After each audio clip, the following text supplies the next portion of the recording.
Oh, I didn't have to put in any funny codes this time.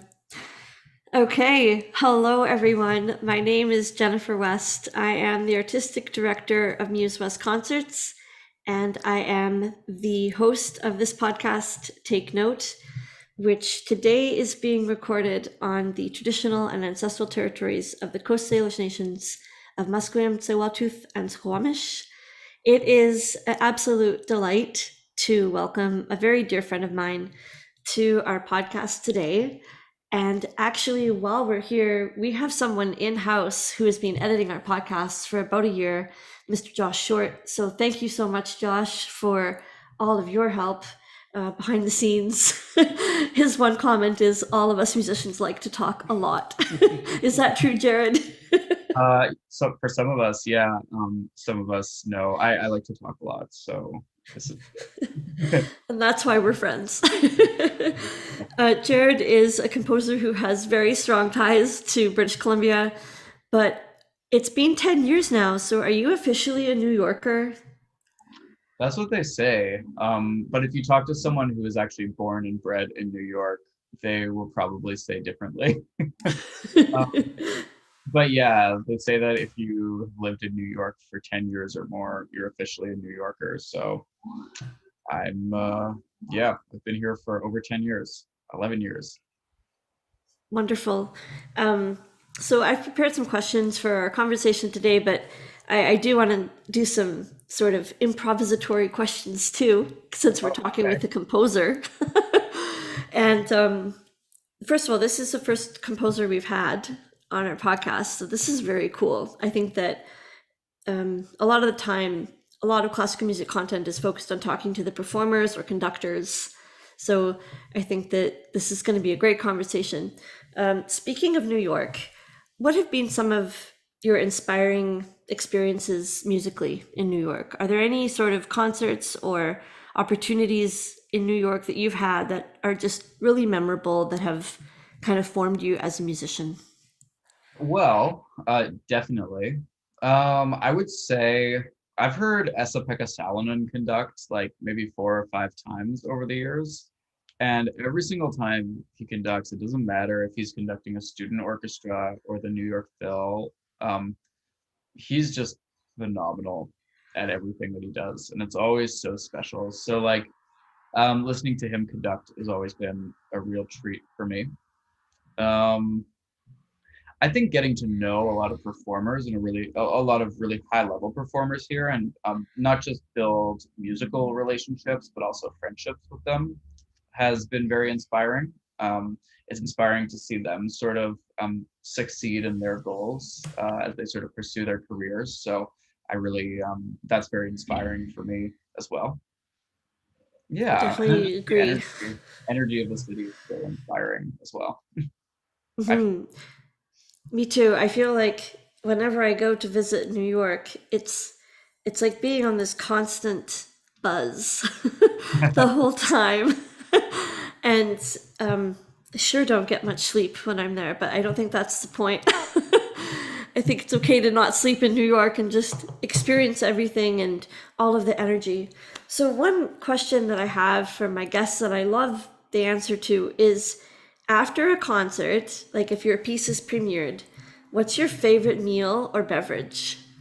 Oh God. Well, it really depends because sometimes you'll have a premiere and then you got the opportunity to maybe meet with the members of the organization at a reception or something, and so you'll you'll get to maybe have wine or some hors d'oeuvres or something like that. It's always really nice to do that.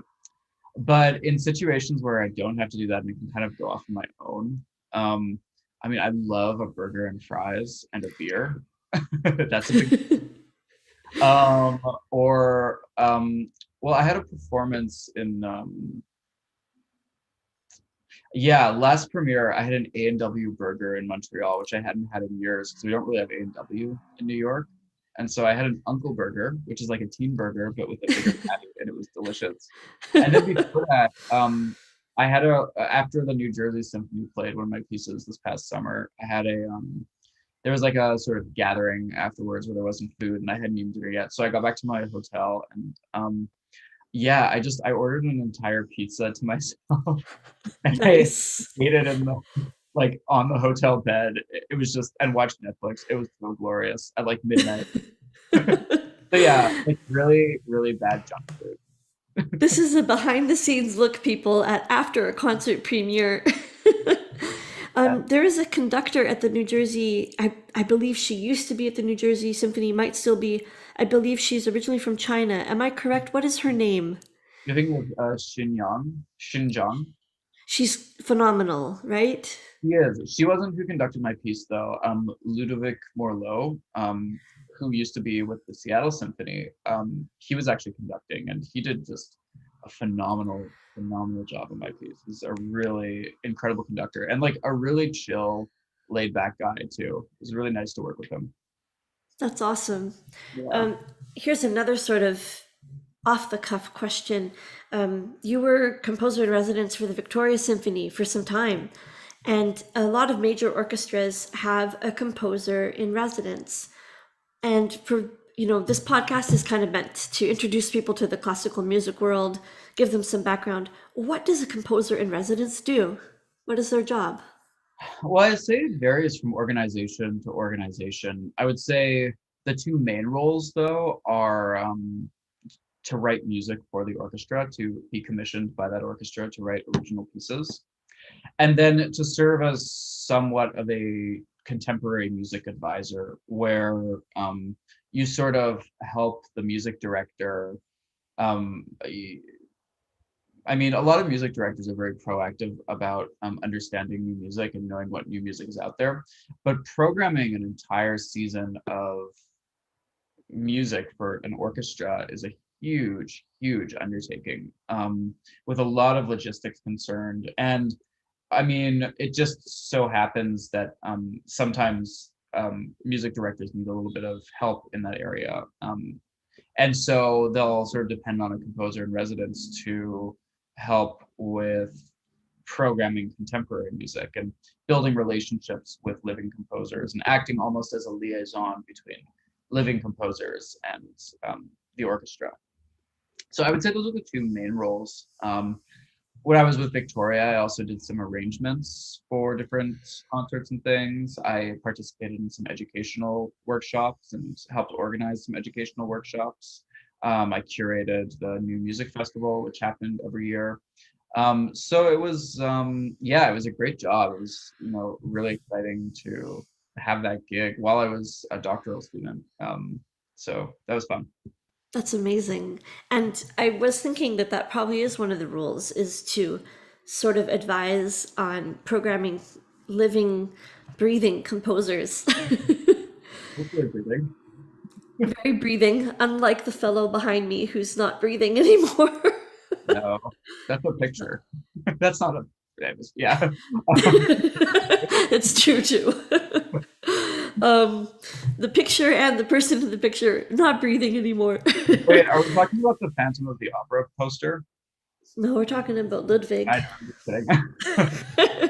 The Phantom might still be alive. That's we're not sure there. um, so one thing I love to know about composers is like what's inspiring you today, musically or like extra musical, extracurricular, like what's inspiring you? That's an interesting question because I think there's like this conception that composers and artists will like, suddenly be inspired by something, like they're struck by lightning, and then they just sort of drop everything they're doing and feverishly sort of crank out a piece of music or a piece of art and like don't give up until it's done. That's how art works. And for me, I don't find that's really the case. I find that inspiration is sort of a gradual process that happens over a longer period of time. And I might have a little seed for an idea, but I've sort of found that for me personally, it's not ideal to like dive right in. Sometimes it's ideal to just sort of ruminate on that idea, and really sort of flesh it out a little bit more before I write, because that'll sort of help me think about what I'm going to do a little more strategically. So I'm not necessarily wasting time or energy composing. And then, yeah, in terms of things that are inspiring me, It's really weird. Before the pandemic, I found myself very much inspired by extra musical things. But I guess as we all went into our hermitage of the pandemic, I sort of found myself digging into the music and sound a little more itself rather than extra musical things. So, like, one thing that I'm really interested in right now is where and how sound materializes on a stage and in a space. And so, like, I'm working on two different commissions right now where I'm kind of exploring that idea in different ways and in different manifestations. Um, One of them is a harp concerto for the American harpist Parker Ramsey. And it's sort of a consortium commission with him and several other ensembles around North America, including Vancouver's Standing Wave. Actually, they're participating in this project. And yeah, one thing I'm really interested in is how I can use different types of technology to diffuse the sound of one instrument through another instrument. So you might hear like a harp playing, but it's being actually projected through the body of a timpani, and that changes the resonance of it and the location of where you hear that sound coming from. So that's sort of something that is really interesting me right now in terms of what I'm creating. Yeah. That's very interesting, actually. And I think that how sound is sort of thought of in space is a whole concept to itself. And something we've been considering is how are we using our performance space? Mhm. And more to come on that because that's something I have to really think through a lot. And it is something that we consider because often we have this here's the stage, here's the performers. By the way, they're all wearing concert black. Right, right, right. Yeah. Here's the audience, receive the sound, and you are a receiver of sound. And like it's kind of a very traditional model. So it's really interesting to see what's going to come forward after the pandemic because I think a lot of people are rethinking that traditional model of receive sound from the stage, be quiet, and then clap. Yeah, no, it's yeah, it's an interesting thing that's a question that's being sort of reconsidered, and I think a good one to reconsider because I think I mean, in a lot of other genres of music, it's not really the case that there's such a formality to how you receive sound and where you're located when you receive the sound. You just think about like a rock concert or something like that. People aren't sitting in silence receiving the sound. People can sort of get up, they can walk around, they can cheer. I'm not saying necessarily cheer during like the slow movement of a late Schubert sonata or something, That's a good but point. You picked a great example too, where I would, and I'm pretty open to people reacting to music, but I think that would be one example where I'd be like, please don't. yeah, Schubert. Please don't. Yeah. Yeah, for sure. So yeah, but I mean, I think that there is sort of room for a little more breaking of those barriers and making it a little more accessible in that way. Definitely. Yesterday you had a fantastic masterclass, and by masterclass I mean like 5 hours of teaching, or four. It was a long but wonderful afternoon, and I hope you had a good dinner after. That's it. Good. And I correct me if I'm wrong. I was kind of in and out. A busy day, and the time change made it a bit awkward. But I believe you told one of the participants that like if it wasn't working with one idea or motive, it's okay to give up an idea, and that composers often feel attached to a certain idea or motive, and that sometimes you just have to drop it. Can you tell me more about that? Because I thought that was amazing advice. Well, so yeah, like most composers, I think, when they're in a creative process, they'll spend a lot of time developing ideas that they really, really love. And these ideas might be something they love because they sound good or they just have some sort of attachment to them, which is great. but sometimes the ideas that you love as a composer aren't always going to help you move forward in the process of composing a piece. Sometimes, an idea that you love or a passage of music that you love can actually like lead you in a way where you get stuck and you hit a roadblock. And so it's sort of, I mean, there's a lot of different approaches you could take. One could be sort of reconsidering everything that came before that idea you love and just starting with the idea you love and seeing, where you could move this way from it, forwards and backwards. But another thing could be like looking back at what you've written and thinking, okay, maybe I don't need, maybe this piece isn't meant to go to this idea that I love. Maybe I can save this idea I love for another piece. And maybe this piece, well, what would this piece do if I went in this direction? And what would it do if I went in that direction? So it's having a little bit of plasticity to your thinking and to your process. Yeah, because, again, another conception about composers probably sort of perpetuated by the film Amadeus, where you see genius Mozart just without morality. For sure. One The thing, best movie ever. but one thing that's sort of another misconception about a lot of composers is that um, facile quality of writing. The sort of myth that every composer is a genius and you like can just sort of do that and it works that way. It doesn't. You like hit roadblocks. Sometimes the beginning of a process is extremely abstract and actually takes quite a while to get a piece of music in a form where you can actually work on it, writing it the way Mozart did. So yeah, it's just sort of being as elastic as you can with your thinking and your process and not necessarily digging your heels down too much. That's right. Well, that leads into my next question actually really nicely is when you hit these roadblocks, how do you push forward artistically when you're like not feeling inspired? Oh, I mean, I just don't compose. You just stop composing altogether. You're like, I'm done for the day. Yeah, I mean, I think that there's something to be said about trying to push too hard. Like if you're squeezing a lemon too hard, eventually all the juice is going to come out of it and there's going to be nothing left there and you're just going to be hurting your hands squeezing a juiceless lemon, a juiceless rind, I guess.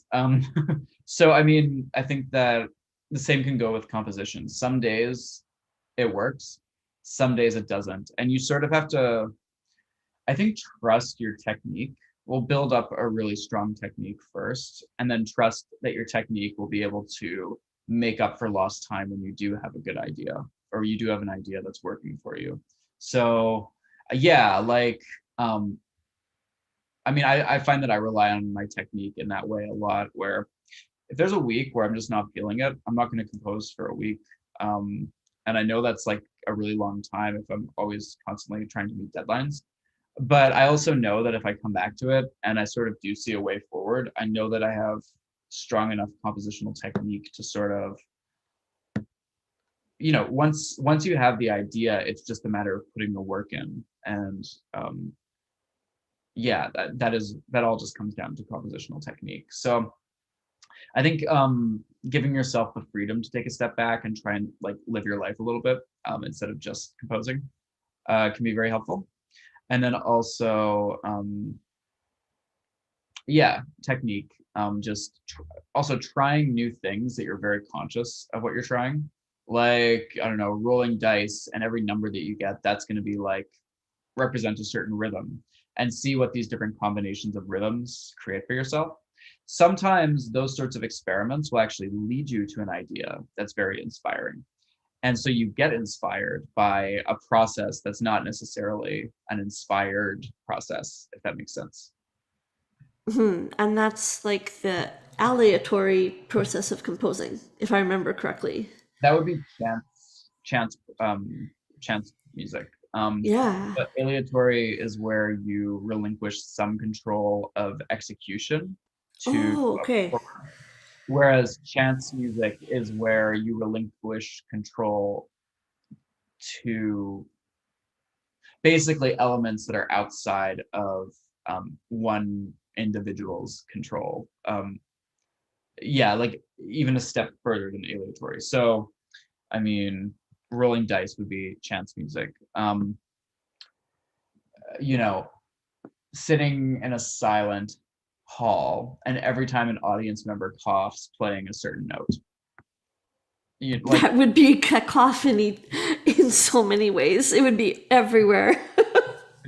maybe would, but like that would be a chance process because nobody really has control over when someone's going to cough, including the people coughing in most cases. So like that's true chance music. Um, Whereas aleatory might be giving a performer like three notes and saying, play these notes at various lengths for the next 10 seconds to create this kind of feeling. Um, yeah, that would be aleatory. You still have some control over the musical material, but you're relinquishing some of it to the performer. That makes a lot of sense. So, one issue that, well, and it's not a new issue, but I think that our awareness is renewed after so much social unrest during the pandemic and before. Again, the word new, this is not new to certain people, is the issue of like certain groups not being well represented in classical music. And as an organization, one way that we have found that we can sort of counter this is actually by the music we program. It's not just the musicians you hire that represent diversity and equitable policies, but it's actually what are people hearing? And would you, as a composer, would you like to talk about like how can we further address this in our industry? How can we address underrepresentation of marginalized groups in classical music? Sure. Well, yeah, I mean, to set some context, classical music certainly has a history of skewing its programming towards essentially white men. That's sort of for hundreds of years, those have been the only people who've been majorly recognized in classical music, save for a couple of example, rare examples. Um, and so, I mean, I think, you know, we're actually really lucky in today's day and age because of some of the progressive initiatives that have sort of occurred over the past decade, that there are actually so many composers from underrepresented backgrounds that are being discovered or have already been discovered, whose music is out there to perform. So I think we're actually quite lucky in that for the first time, composers who wouldn't normally be getting their time of day are getting their time of day, who are really, truly excellent. And so I think that just overall raises the quality of what different organizations can do in their programming in general. I think, though, the term classical organizations and classical music is a little bit of it's a tricky one in that it comes with a whole lot of expectations and connotations. It's problematic a little bit, isn't it, as a Well, label? it's not necessarily problematic, but like I feel like there are so many artists who, work more within this classical framework who are from underrepresented backgrounds, which is great. But there's even more artists who sort of work in areas that where there's some crossover. I don't mean like crossover, like classical crossover as a genre necessarily, but where they're working in many different genres and many different practices, and they aren't just limited to Western classical music. And so I think that one of the really effective things that some organizations have done is broaden their programming offerings in terms of the types of music they present. And that's really, I think, helping with representation. So like the Los Angeles Philharmonic has been doing that for decades, actually. They've really made their programming something special. And I believe they're one of the only profit-making orchestras in North America. And the San Francisco Symphony recently, they sort of revolutionized how music is programmed by having a curatorial committee rather than just having one music director decide everything. And this curatorial committee isn't just composers or isn't just musicians, but I think there's visual artists there. There's musicians from a variety of different practices. Um, I don't remember exactly who's on the committee, but from what I remember, I believe that it's has a rather diverse makeup as well in terms of people's cultural backgrounds. So I mean, it's things like that which are really starting to revolutionize the field, and this sort of not just working within this classical framework that's proving to be successful for a lot of organizations. Because how I feel is that me personally, I've had so many blind spots in this area because I started going to classical music concerts when I was about 18, which of course was only last year, right? Very good. Actually, I don't know. I don't know if I'd want to be 18 again. Um, Oh, and no, I don't think I would either. So I feel like even, and I try to have a pretty open mind about these things, but I am still very habituated to this model of overture or contemporary piece, symphony, concerto, or concerto, symphony, and somewhere put an intermission. And I'm used to this format. Um, and like, we're trying to break through that mold a bit. And that the big symphony after the intermission is what you really got to stay for. Or you sit through the first 10 to 12 minutes of contemporary music so you can hear the soloists that you bought the ticket for. And it really keeps perpetuating like not being open-minded. well, yeah, I mean, it varies from organization to organization. Hmm. I mean, I'm not sure what the exact statistics are these days, but from what I understand, I think that most concerts that don't, in orchestral music anyway, most concerts in most organizations that don't have big pieces that would draw a crowd with a concerto with a big soloist that everybody knows, or a big symphony or something like that. A lot of those concerts do unfortunately operate at a loss, or not as much of a profit as they would if they had those big works and those big soloists. So I mean, like the business model of an orchestra, which is what we're talking about right now, I suppose, is challenging because on one hand, it's important to push the model of what it can be, and to be progressive in how you program it. But on the other hand, I mean, you have to pay every musician. You have to operate in such a way that you can keep the organization afloat financially. Um, I won't even get into the politics of donors and board members within organizations that have, quite a bit of power over what might be programmed, either covertly or not covertly. So I mean, The like there, struggle is real. yeah, there's and but like at the same time, a lot of these um, donors are just kind of amazing people for having that vision of what an organization can be. And there are let's say donors out there who really are interested in this model being revolutionized. So like there's so many factors that go into programming something like an orchestral concert that make it very complicated to sort of change that in particular. But yeah, it's not impossible.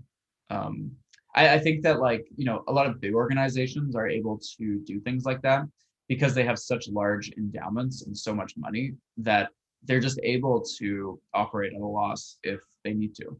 Um, and they make it up with other events. So it's That's not so true. a They problem. have like that cushion, the financial cushion. Yeah, whereas smaller organizations don't necessarily have that. So that's where it can get to be a little complicated. Um, but yeah, I mean, every organization is different. And, when I worked with the Victoria Symphony, I thought they did as much as could be done for a smaller organization, a very good job of balancing contemporary music offerings and and more traditional orchestral operators. So Mhm. I felt very lucky to work in an environment with that. And a beautiful place to be too. Absolutely. We are so fortunate to have the generous support of some donors and the SOCAN Foundation to premiere a brand new work for string quartet by you, and it's premiering in 1 week minus an hour and a half. So for our listeners, that is Sunday, October 17th at 1 p.m. Pacific, 4 p.m. Eastern, um, performed live and recorded live in London by the Ashea Quartet. That's 9 p.m. in the UK. And this piece is very special because it comes out of this incredible time in history that we find ourselves. Would you like to tell us a bit more about Phoenix, your new piece for string quartet? So, a caveat, when I was writing this piece, I wasn't thinking of any sort of extra musical idea. I really was thinking about just the notes and rhythms and textures and colors and everything in and of themselves.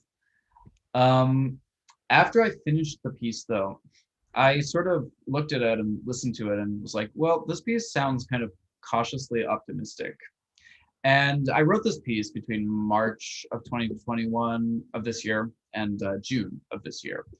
And throughout this period, New York, which has been my home for 11 years now, basically had started to come back to life. There was, you know, we were very fortunate to have early access to a lot of the different vaccines that were being approved by the FDA for COVID-19. People were very proactive in getting their vaccines. And so as COVID-19 case rates started to drop in New York, things started to open up again. And New York started to increasingly remind me of the home that I'd lived in for a decade. Um, and so I think, like, even though I wasn't thinking about this when I wrote the piece, I feel like this sense of cautious optimism kind of pervaded my feelings as I was writing it. And so there's sort of a sense of that in the music. And I chose the name Phoenix because the phoenix is a mythical bird that, rises from the ashes, blossoms into this beautiful bird and then explodes into fire and rises from the ashes again. It's sort of this rebirth concept. So I couldn't really think of a title more fitting than Phoenix for a piece like this. And yeah, I dedicated the piece to all of the scientists and frontline workers who sort of made this vaccine possible and made it possible for, for us to have a semblance of normal life here in New York. And the Met Opera's open again. Yeah, I haven't gone back yet, but I should. And it's just so incredible to to have been watching a city that is so dear to my heart. Some of the people I care about most live there, and to watch like 17 months ago and see no one on the streets was the strangest experience. To watch this on the news and to know that people living in such close quarters are so at risk for COVID, and to see outdoor dining now flourishing. Washington Square is full. Soho is full. People are still going to brunch in Tribeca. Yeah, we like our brunch. All the things. No, but I mean, like, a caveat on all of this, though, I wish that in other parts of the country and other parts of the world, people who have access to the vaccine were taking it more seriously. And people who don't have access to the vaccine did have access to the vaccine, because I think that's a major issue now. And, if we in sort of first world countries don't sort of invest in getting vaccines to people who don't have vaccines right now, there's going to be more variants that develop of COVID, and it's just going to continue to snowball and snowball. So, I do hope that companies and governments with the resources at their disposal start to really focus on this as a global issue. And of course, people within these developed nations who have access to the vaccine continue to get vaccinated if they're not vaccinated. Yes. That is so true. Louder for the people in the back in Alberta. I'm not saying anything. I'm from there, so I can say it. I mean, yeah. We don't have to talk about that. I'll get myself in trouble live on air here. That's okay though. We love to close our interview with a few quick questions. Well, this one might not be quick, and then we'll have some quick fun questions. You did such a fantastic job yesterday of teaching. And what I noticed is that you made every composition student feel welcome, and you gave them encouraging feedback, and you used like a questioning method. You always asked them questions and made them be curious. In your experience, what makes a great composition teacher? Um, I think, I've had like 4 major composition teachers, all of whom have been very different from one another. And I think that you as a composer obviously develop from your own creative exploration, creative practice as a composer. But I mean, there's different things you can glean from different teachers that are very helpful. And so, yeah, there's not like one thing that makes a composition teacher great, but I'd say one who can sort of help you reframe how you think about a composition can be very helpful. I think one who teaches you technique, whatever that is, can be helpful. Yeah, I mean, those sorts of things can be very helpful coming from a composition teacher. There's specific things that I think certain teachers of mine passed on to me, which were very helpful, but maybe like not as applicable generally. Like for instance, Steve Chapman at UBC, I feel like he taught me almost everything I ever learned about orchestration in like a year and a half of studying with him, which is pretty insane in a good way. So yeah, like different composers teach different things. John Corigliano taught me how to think about the architecture of a piece of music and how a musical narrative can unfold in an interesting way. So like it runs the gamut, I think. That's Studying amazing. one person though, I think is an important thing to do. Absolutely. Same with all musical instruments, for sure. So we like to end with a rapid round of like rapid fire questions. Oh, So you have to answer the first word or phrase that comes to your mind. And your favorite opera is? La Traviata. Oh, you knew that one pretty quickly. And your favorite symphony by Beethoven is? 7. Good answer. And if you had to pick between Mozart or Beethoven, it would be? Impossible. It would be impossible. Yeah, they're so different. Why is it a comparison? That's true. Wonderful. And last rapid fire question. If you didn't play piano, you would play? Clarinet. Such a great instrument. Oh, the clarinet. So cool. Actually, So cool. clarinet. I did clarinet in high school band for a second. I like the clarinet. For a hot second, you were a clarinet player? I mean, I wasn't a good clarinet player, but I played the clarinet. There you go. That's great. Again, I'm so grateful to have my dear friend, and our guest today on our podcast is composer Jared Miller, who we think pretty officially is a New Yorker. 11 years, you get your badge of New York honor. And our next performance features a world premiere by composer Jared Miller, and it is the Ashea String Quartet on Sunday, October 17th at 1 p.m. And it will be on YouTube and will be available for everyone to watch at no cost. And we hope everyone tunes in to hear this beautiful new piece of music. And we encourage everyone to just check out a new music concert in your city, somewhere people are doing new music. Yeah. Jared is nodding in agreement. So thank you so much, Jared. Do you have any messages for our audience before the premiere? Oh, no, I mean, thank you so much for having me, Jen, of course. And yeah, I definitely encourage everyone to come and check out the premiere of my piece. And I believe there's a Haydn string quartet on the program as well. So yeah, and yeah, just enjoy it. Um, yeah, that's all I can say. But Thank you so much. thank you to NewsWest and all of the sponsors and the SOCAM Foundation for making this project possible. I really appreciate it. Yeah, we're very fortunate. And with that, I would like to thank our tech sponsor, Tom Lee Music, our podcast editor, who is live with us today. That is too cool, Josh Short. And my name again is Jennifer West, and I am the host of Take Note. And we hope that everyone has a wonderful Canadian Thanksgiving. And thank you for being with us today.